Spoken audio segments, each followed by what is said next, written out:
em Cristo se você ainda está em Moisés. Ou Moisés, ou Cristo. Jesus de Nazaré estava em Cristo? Não, Jesus de Nazaré estava em Moisés. Quando Jesus de Nazaré curava, ele dizia o quê? Vai ao templo e apresente a tua oferta ou o teu sacrifício que Moisés determinou. Quando ele perguntou a Pedro, dizendo o seguinte: que dizes os homens ser o Cristo, o Messias, o ungido? Uns dizem que é Elias. E os outros discípulos disseram, uns dizem ser João Batista. E Pedro tomou a frente e disse: tu és o Cristo, o Filho do Deus vivo. Jesus de Nazaré disse: quem te revelou isto não foi a carne nem o sangue, mas o meu Pai que está nos céus. Por quê? Porque ninguém sabia que ele seria o Cristo. Com a mulher, no poço de Jacó, a mulher samaritana, a mulher disse a ele: quando o Cristo vier, ele nos anunciará todas as coisas. Ele disse: eu sou o que falo contigo. Se tu conheceras o dom de Deus, tu me pediria água e eu lhe daria água viva. Então, enquanto ele estava na manifestação de Jesus de Nazaré, ele ainda não era o Christos, o ungido, o Messias, o Messias. Ele era apenas, como os judeus chamavam, de Yahushua. Então, se uma pessoa está dentro de um local chamado igreja, e lá ela pratica a lei de Moisés, ela ainda não está em Cristo. Porque quem está em Cristo não está em Moisés. Quem está em Moisés ainda não entrou no território de Cristo, está submetido a Moisés. Você consegue entender? Se você anda já na graça de Deus, isto é fácil de entender. Se uma pessoa está lá ainda, está lá, né? Se a pessoa ainda está no sistema religioso, isto embaralha a mente dela. Ou você está em Cristo e vive a nova aliança, ou você está em Moisés e nega o sacrifício de Cristo. Qual é a diferença e os benefícios que isso me traz? Bom, se eu estou em Cristo, o fardo é leve, é suave. Eu amo o próximo, não vejo ninguém como endemoniado, eu tenho paciência, eu tenho temor, eu vivo bem com a minha família, eu priorizo a minha família, eu não sou escravo de igreja segunda, terça, quarta, quinta, não vivo na obrigatoriedade sobre a mão do pastor, não sou obrigado a dar 10% do meu dinheiro, não sou obrigado a ir para a oração, buscar Deus, eu vivo todos esses benefícios da quebra da algema. Se eu estou em Moisés, eu faço da minha vida um fardo. Quando uma mulher passa pintada, eu digo que é demônio.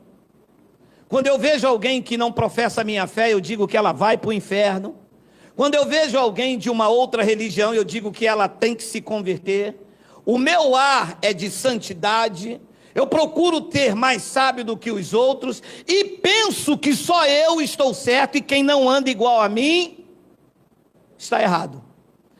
Além de não viver uma vida saudável com a família, além de não fazer bons amigos fora daquilo que eu acredito que é a verdade, e de viver uma amargura, porque quem está em Moisés ainda espera o Messias. Quem está em Cristo já sabe que o Messias está dentro dele, já veio, já faz morada nele. Então isso faz uma grande diferença. As igrejas estão aí fora, não estão em Cristo.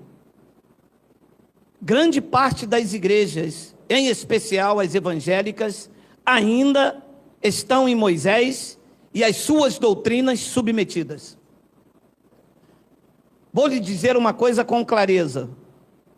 Jesus de Nazaré não instituiu Santa Ceia. A palavra ceia significa um jantar noturno. não era realizada nas igrejas, sequer havia igreja. A chamada ceia, que eles chamam de Santa Ceia, era realizada na casa, às 6 horas, tinha alguns elementos, tinha ervas amargas, tinha o pães asmos e tinha um cordeiro. O que eles fazem nas igrejas, chamado de Santa Ceia, não é bíblico. Aonde o cordeiro? Aonde as ervas amargas? Se fazem nas suas igrejas. Não tem nada a ver com isso aqui. É uma invenção de Roma. Não tem nada a ver com a vida cristã. Paulo disse aos Coríntios: Cristo, o nosso Cordeiro Pascual, ele já foi? Foi ou não foi? Foi. E uma vez que foi imolado, eu não devo celebrar este ritual.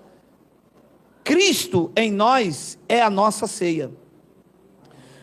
Então, as igrejas estão submetidas. Jesus de Nazaré não instituiu ceia. Ele estava cumprindo a ordenança deixada por Moisés. Tanto é que lá em Lucas ele diz que eles iriam fazer a última. A última quer dizer, depois da última quer dizer mais quantas? Bem, eu tenho a 4ª série, eu entendo que a última acabou. Filipenses capítulo 3, versículo de número 9, tem aí a agenda número 1, Miguel. Leia comigo. E ser achado nele, Paulo está se referindo a Cristo. Leia. Não tendo justiça própria. Ou seja, não é o que eu faço. Você sabe o que é justiça própria? É assim: o camarada roubou um carro, aqui não, porque se ele roubar um carro aqui, eu taco-lhe água, birimbau, que ele não vai roubar coisa nenhuma. O camarada roubou uma mulher. Aí um grupo de 6, 7 homens pega este homem, bate, espanca, amarra. Sabe o que esses homens fizeram? Justiça própria.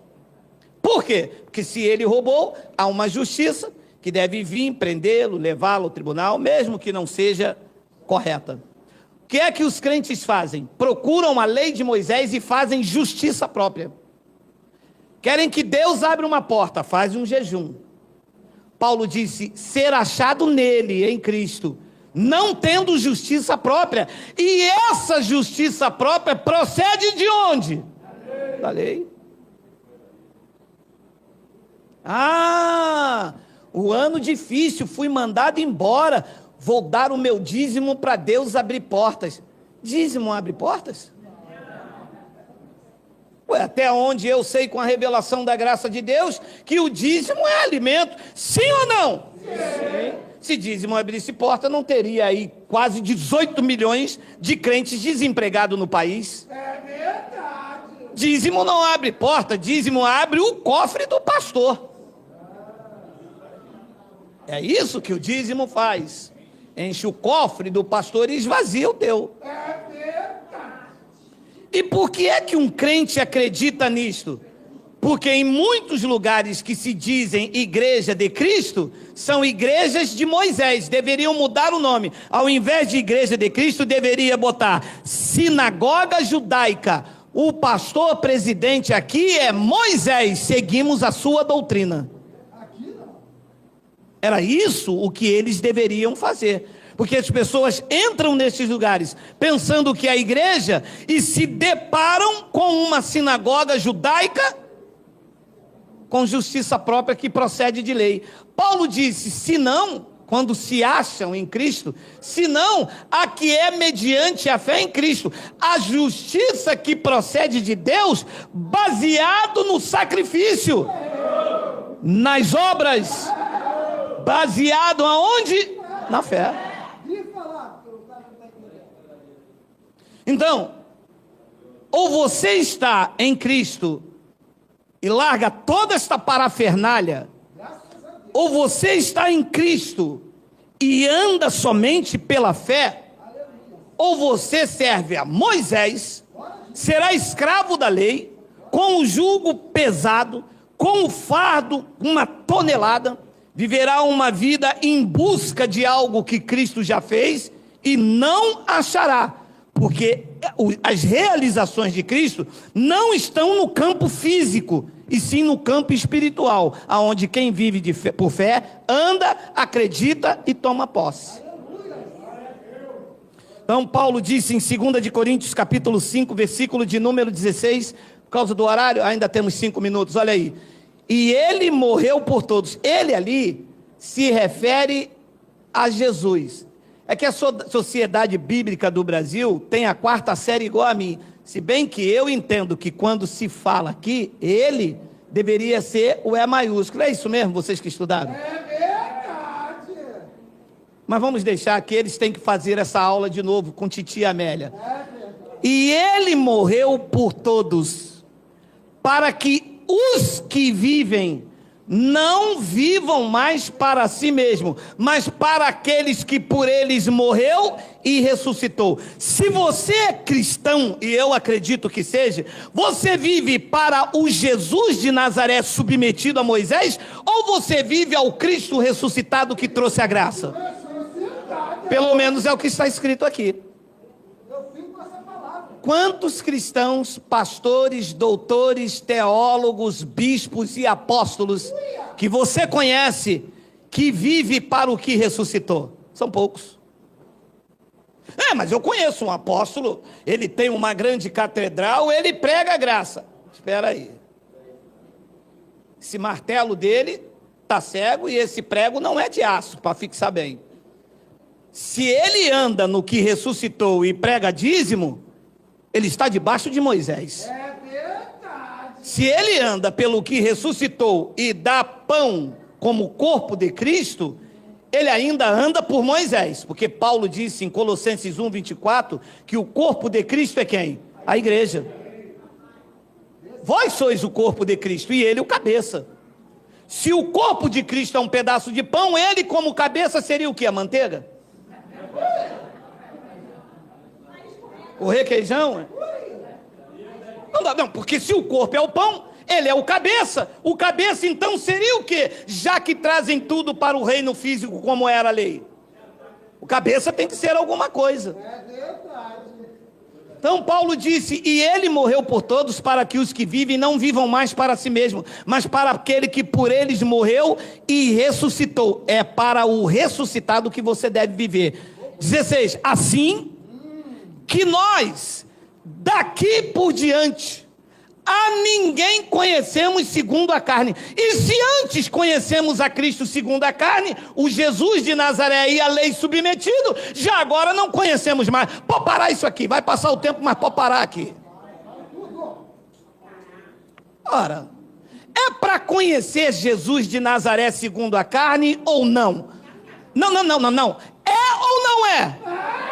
E por que os crentes querem fazer o que Jesus de Nazaré fez? Estão conhecendo ele segundo a carne. Não, porque ele se batizou, eu vou batizar também. Mas não é para conhecer ele segundo a carne. Não é para conhecê-lo, não é para servi-lo, não é para imitá-lo nas suas obras. Imite-o no seu amor, na sua misericórdia, nas suas obras não. Se você imitar Jesus nas suas obras, você vai ter que ser cuspido, porque ele foi cuspido. Quem quer ser cuspido aí? Venha. Cuspe de negão, agarra, vem. Opa, chegou um aqui. Ah, não. Ninguém quer? Não é para imitá-lo nas suas obras. O que ele estava fazendo debaixo da lei, submetido a Moisés. Você tem que imitar o Cristo ressuscitado. Você tem que imitar o que ele fez também naquela graça, na sua misericórdia. Versículo 17, leia. 17, e assim, se alguém está em Moisés... Não, quem está em Cristo aqui, diga Abba, Pai. Se tiver dízimo, não está em Cristo, hein? Se estiver comendo pão e tomando suco, ainda não está em Cristo. Se estiver pagando preço, ainda não está em Cristo. Só pode estar em Cristo quem está debaixo do ressuscitado.